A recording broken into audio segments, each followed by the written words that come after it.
Godzilla Minus One was released on November 3rd, 2023 in its home country of Japan. Before the film had even hit theaters, reviewers were already praising it as the best Godzilla movie ever made. By the time the film's primary international release rolled around on December 1st, the verdict was in. Godzilla Minus One had been generally accepted as the gold standard, not just for kaiju cinema, but for blockbuster filmmaking. The film has had enormous success both in its home country of Japan and internationally. Critically, Godzilla Minus One has been ranked as the best blockbuster picture of the year, with incredible audience scores to support it. The A+ cinema score is reflected with rave reviews on platforms like Rotten Tomatoes, where the film holds a solid 98% both from critics and audiences, as well as in the general media, with endless praise from mainstream audiences. Godzilla mania has been on the rise since December 2013, when the first trailer for Legendary's Godzilla was released to the public. Over the years, Godzilla's popularity has reached an all-time high, with the MonsterVerse films having the largest international appeal in the franchise's history. But for fans like myself, we've been watching on as the films slowly slip through our fingers and become something completely different from how they started. The Godzilla 2014 teaser trailer lit the world ablaze with its serious, grounded tone and its dark, apocalyptic imagery. The trailer seemed to tease Godzilla as an unstoppable, rampaging god hell-bent on vengeance against mankind. While there were early subtle hints that the film was gonna be a versus movie, and Legendary didn't shy away from admitting that there were more surprises in the movie than what was seen in the trailer, the world was hungry for a dark and gritty Godzilla story. Godzilla 2014 released, and to the surprise of many, the film was very different than what was initially expected. While it was still a very human-focused story with personal stakes, the film primarily emphasized the new monsters called the Mutos, while hyping Godzilla up as a benevolent embodiment of Mother Nature, a creature designed to restore balance. The film was fairly well received by critics and audiences at the time of its release, but there was lots of backlash against the movie for its focus on the human cast and the emphasis on monsters other than Godzilla. In 2019, Legendary tried to rectify this by pivoting the focus onto Godzilla as the series' protagonist, now supported by his ensemble cast of Monarch scientists who are on a globe-trotting adventure to help the King of the Monsters protect the planet against a series of other monsters on the loose. The human cast shifted from being the victims of the monsters' actions to the ones propelling them, with their personal drama becoming subsidiary elements to the movie. Godzilla King of the Monsters tries to double down on the kaiju screen time with more monsters, more action, and more global stakes, and it was in the lead up to this film that hardcore fans of the gritty Godzilla films saw signs of the franchise heading down a path all too familiar. In mid-2019, Michael Dougherty spoke with Total Film magazine to discuss his upcoming movie. When asked about the human characters and how he managed them in the film, Dougherty was quoted as saying, "There are some people, Godzilla fans especially, who think, who cares about the humans? Just show the monsters fight. I understand that point of view, and I personally would love to do a Godzilla film that is completely told from the monster's point of view. Humans might have a presence in it, but in the way you portray them almost as a sort of sneaky insect. You never bring the camera down to the eye level of the humans." This quote excited many Godzilla fans who instantly started calling for a Godzilla film that is told completely from the perspective of the kaiju, or one set in the BC era without the presence of humanity. A few comics from Dark Horse were cited as being examples of how this could work, while many said a nature documentary-like approach could be a fantastic way to root the film in a narrative. Dougherty continued by saying, "So I think there's a really fun Godzilla movie to be made that is completely told from the giant monster's point of view. But in this day and age, we're not there yet, so you have to include the human story." In this quote, it almost seems as though he viewed the inclusion of the human cast as a bit of a burden. When watching the film, it's clear that the monster story was the one the filmmakers had a plan for and knew what they wanted to do from, but the human story was a secondary development that was a bit trickier to come up with to fill the runtime. This is supported later in the interview when Dougherty states, "There aren't a lot of iconic human characters in Godzilla films, because they're constantly, figuratively, and literally overshadowed by Godzilla, and it's hard. That's part of the challenge. How do you craft a compelling human story that is intertwined with the stories of these giant creatures? We did our best." These quotes from Michael Dougherty represent the thinking of a large portion of the internet chatter surrounding Godzilla. With the release of King of the Monsters, many felt, much like with 2014, that the cast still wasn't very compelling. This perpetuated the logic behind these statements. Support grew for the idea over the years, with many latching on to the idea of doing a Godzilla film in the style of prehistoric planet without any human characters. This culminated in a quote from director Michael Dougherty in 2020 when he discussed the idea by stating, "I'd still love to do a Godzilla BC, where we finally see this ancient world of man and monster, like a modern day Ray Harryhausen flick. Or maybe we just go for it and finally take the humans out of the equation." This quote encapsulates the Western Godzilla filmmaking approach, which views the human cast as a sort of burden the filmmaker filmmakers are waiting to finally take out of the movie. Godzilla vs. Kong's director Adam Wingard echoed a similar sentiment, stating that he wants to minimize the human casts and their screen time until he can hopefully limit his entire ensemble cast to around 30% of the film. 30% of the film's runtime would be quite a lot for one single monster who has a fairly developed personality, let alone an entire ensemble cast of characters who should be well-rounded. Godzilla King of the Monsters received far less critical praise than Godzilla 2014, but it was supported by higher audience scores. The underwhelming box office performance of the film caused Legendary to, again, do some course correcting with Godzilla vs. Kong, downplaying much of the human drama through reshoots and emphasizing the kaiju as characters. This led to the release of 2021's Godzilla vs. Kong, a film which did far better than it had any right to. Many attribute Godzilla vs. Kong's success to the fact that it was the first crossover between Godzilla and Kong in 50 years, and to the fact that it was the first major blockbuster film to reopen theaters post-pandemic. However, that doesn't account for the generally high critical and audience reception to the film, nor to the film's popularity against other blockbusters released in 2021 in theaters and on streaming. The film was generally pretty well loved. Many considered Godzilla vs. Kong to be a perfect balance between human drama and kaiju action, and this is reflected on websites like Rotten Tomatoes, where the film holds a 76% from critics, which is the same score as Godzilla 2014, and a 91% score from audiences, the highest of the MonsterVerse films. Even still, the main criticism against Godzilla vs. Kong, and the thing that weighs the movie's reputation down the most, is its human cast. The only MonsterVerse film to have a well-received human cast was Kong Skull Island. The thing that makes this the most interesting is that Skull Island is also considered to be the film with the most monster screen time, but it's not. Kong Skull Island utilizes its kaiju about as much as any other MonsterVerse film. Kong's screen time clocks in around 14 minutes, depending on how you count it, which is actually pretty standard for these films. The MonsterVerse Godzilla films, which many consider to be too light on Godzilla, feature the titular character at about 11 minutes in each film. Meanwhile, the supporting monster action has been increased with each installment as well. Kong Skull Island features lots of monsters, but they aren't on screen for very long when they show up. Godzilla King of the Monsters gives its kaiju extended sequences that winds up using more screen time, while Godzilla vs. Kong places Kong as its protagonist and gives him nearly 30 minutes of screen time, and yet Kong Skull Island is remembered for having the monsters be the primary focus. The reason for this is because the monsters were used incredibly well. When they show up, their appearances are meaningful and had real weight. They killed people. They caused real repercussions for the characters. There was a grounded sense of stakes to the film. The world wasn't at stake. It was simply a movie where the cast was stranded on an island and needed to get from one side to the other before their time was up. Over the course of the film, the stakes continue to grow more personal as we meet Hank Marlowe and realize he's a soldier who's been stranded on the island for 30 years and has a family to get back to. Each scene with Marlowe deepens our understanding of both him and the cast he's with. We see how deeply Conrad was shaped by the loss of his father and the way he responds to Marlowe. We see how deeply Packard was hurt by the war and the way his aggression raises in response to Marlowe. Despite being introduced to the plot nearly 40% of the way through the film, Marlowe takes a plot that started simple and then exploded into a wide-scale adventure and regrounds it to something simple. The cast is full of A-list celebrities who all put in great performances and allows those actors to express a wide range of emotions that extends far beyond their fear of the monsters. That is the reason Kong Skull Island is remembered for having a great human cast, and the fact that their actions matter and carry with them personal consequences is why the film's remembered for putting the monsters first and foremost. On the surface level, a glance at the MonsterVerse films could make you think that the growing sentiment is true. The less the humans have to do with these movies, the better they'll be received. The movies are called Godzilla after all. We're here for him, not some boring human cast. But there was one thing that threw an enormous wrench in this. 2016's Shin Godzilla released to massive critical and audience praise. The film is currently higher rated and regarded than any MonsterVerse film, and yet it's an intensely human-driven story where Godzilla has little to do. The movie is entirely about how the human cast responds to Godzilla, what they'll do next. The film isn't preoccupied with Godzilla's wants or with what his next move is gonna be. Godzilla doesn't fight any other monsters. He barely battles the military. He just walks in a straight line and people respond to him in different ways. Shin Godzilla's legacy has overshadowed the MonsterVerse, even though the film only made a fraction of what the MonsterVerse films make at the box office, and that's because the film put the story first. You see, the monster screen time actually has nothing to do with what makes a good film. In fact, many of the greatest films ever made don't feature a single second of monster screen time. What makes a movie a good movie is the story. The misplaced emphasis on monster screen time is where the problem originated. Audiences didn't respond negatively to the lack of Godzilla screen time in the 2014 film. That was a scapegoat for a much harder to identify problem. The issue was that the characters were passive and lacked personal stakes. Ford is a soldier who wants to save his family. That's all he is. All he does is react passively to the monsters, going from one place to the next and accidentally bumping into them and rambling about how he needs to get home. But we don't care because we don't know these characters on a deeper level. What does Ford like to do?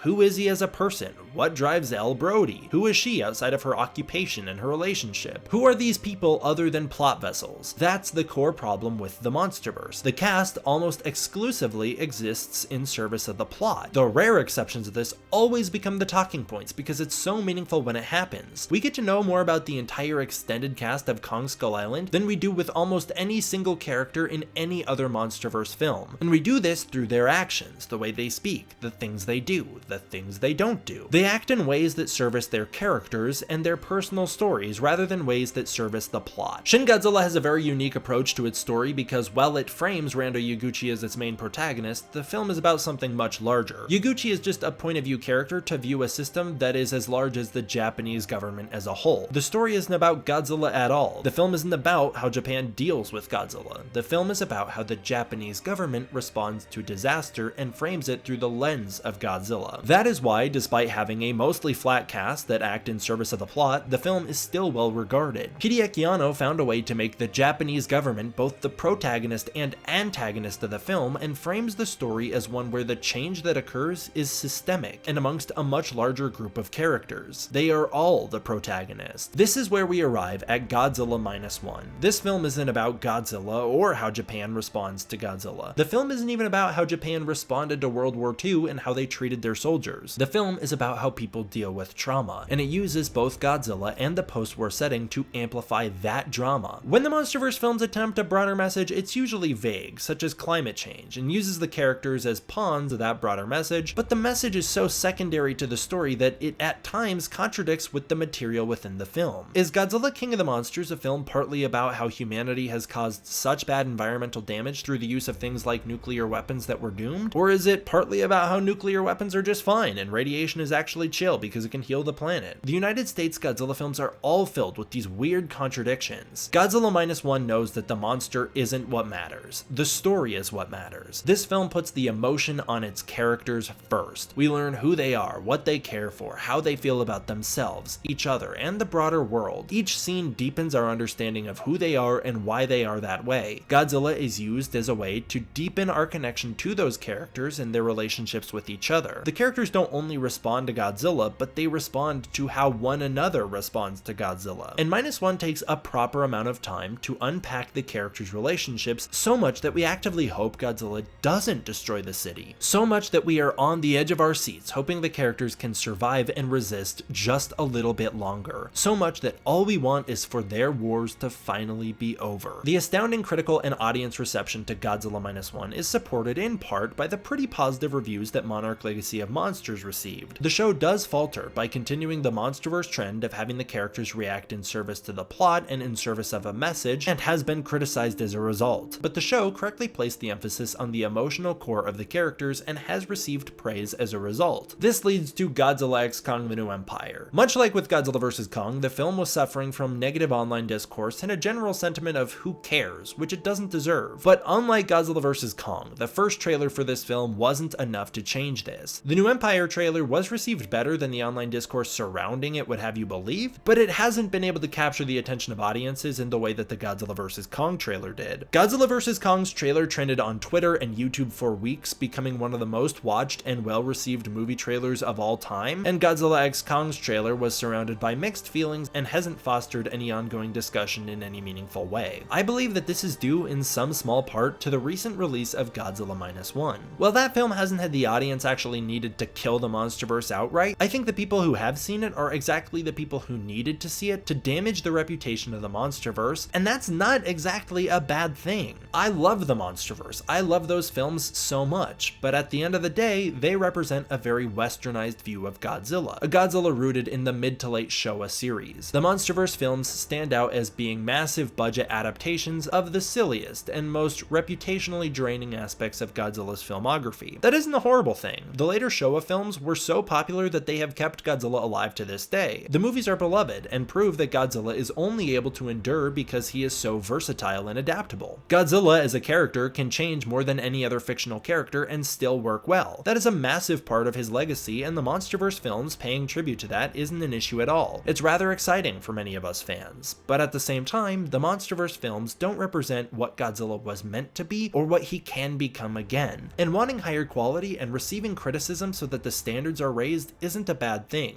Ever since 1984, Toho has been trying to rehabilitate the image of Godzilla from a silly children's icon to a serious character that can have dramatic films with artistic direction and meaningful messages. They were very successful at doing this in Japan, but haven't been able to do the same thing globally. Toho isn't afraid to pay tribute to the more fun side of Godzilla, as seen with the Millennium series, but it's always being regrounded and rooted back in what Godzilla was meant to be originally, and that can be seen no better than with the Reiwa era. For the first time ever, Godzilla Minus One has been able to capture the attention of mainstream audiences in a way that has proven what many hardcore fans, such as myself, have been saying the entire time. The best Godzilla films are the ones that know Godzilla's screen time is not what matters. Godzilla fighting other monsters is not a necessity, and it can often be a hindrance. The characters are what ground the story and what give it its sense of stakes and scale. At the end of the day, the thing that truly matters is the story and the message that that story holds. Godzilla X Kong stands on the complete opposite side of the spectrum and has been radically recontextualized by Godzilla Minus One, as audiences are starting to realize that the film has followed online discourse about what makes a good Godzilla film rather than focusing on just what makes a good film in the first place, the story. That's not to say Godzilla X Kong won't have a good story or an emotional hook, but that is to say that the film will be trying hard to emphasize all the things the audience has been begging for while downplaying the things that are constantly being mistaken as the core issue. The trailer for Godzilla X Kong features barely any story and almost no human cast. That is an issue, because it's lost its grounded point of view and sense of stakes. The reason Godzilla vs. Kong worked so well is not because the monsters had lots to do, it's because it rightfully remembered the emotional hook of the movie was needed. In Godzilla vs. Kong, the emotional hook was the relationship between Kong and Gia. Gia was a human character with a POV we can understand and relate to, and as a result, we were even more invested in Kong, how he felt, how he responded to the world, what he wanted, and what his emotional journey was. Godzilla X Kong has emphasized Kong's emotion even more and turned him into the full-fledged protagonist with a new emotional core, his son. While this did work in films like Planet of the Apes, that's helped out so much by the human scale, the use of dialogue from the apes, and the overall humanization of those characters. Kong isn't meant to be a human,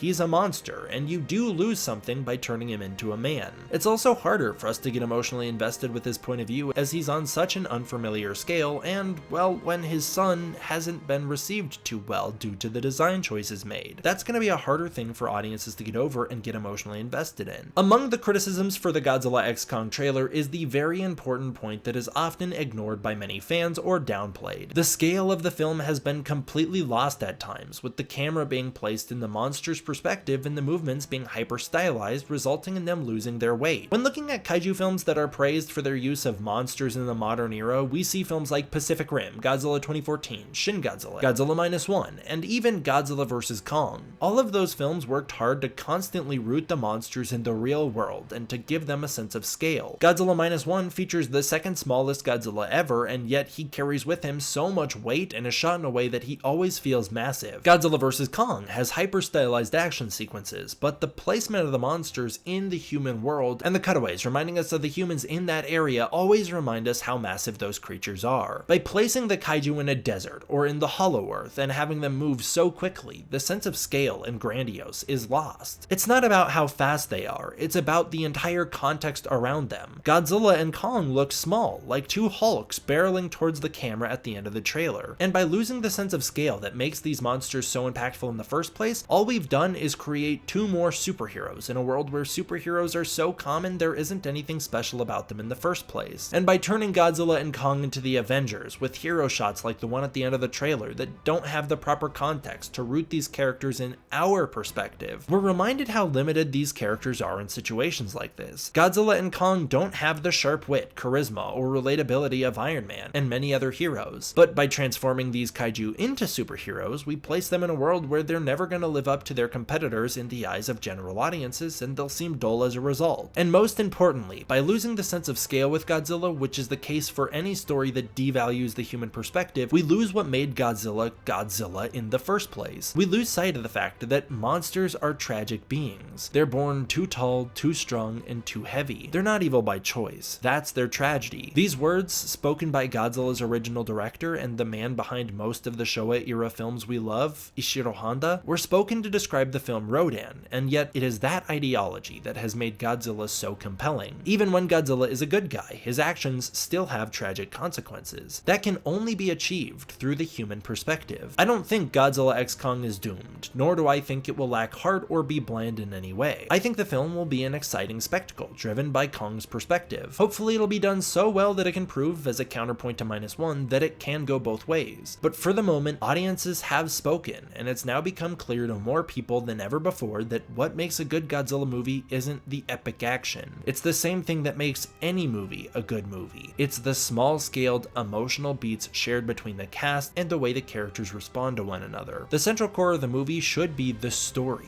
the characters, and the emotion. The selling point should be how those things are explored and deepened by the rest of the plot. As for now, Godzilla X Kong may not have been killed by Godzilla Minus One, but it has been recontextualized, and now has to fight an uphill battle to prove itself more than ever. It'll be a big challenge for the film to overcome, because we've now been provided with what I, as well as many others, consider to be this generation's definitive Godzilla film, and the first mainstream example of not just what Godzilla can be, but what he should be. Not a character in serious films that lacks monster fights, but a character in a good film with a good story well told. Thank you all so much for watching. I really appreciate it, guys. I hope you enjoyed this video. Please allow me to reiterate that I'm not stressing that Godzilla films should be serious solo movies that are so grounded and emotional and sad. All I'm asking is that the story comes first. If the movie's gonna have a thematic message, which I do believe it should, as that's what elevated the Godzilla films above all the other monster films at the time in the first place, that must be the central core of the movie. It can't just be a subsidiary thought put in there just to say, oh, no, we did do the social message. We did do the thing. We did the thing that all the Godzilla movies do. Environmentalism, you see? It should be the thing that the rest of the movie is born from. As always, I want to give a huge thank you to my patrons over on Patreon. If you want to support the Patreon, you can using the link in the description below. By supporting the Patreon, you are directly supporting this channel and making sure that I can keep making videos like this for you guys. I really appreciate the support I get. Thank you guys all for watching. I hope you enjoyed. I will see you guys next time for the next one.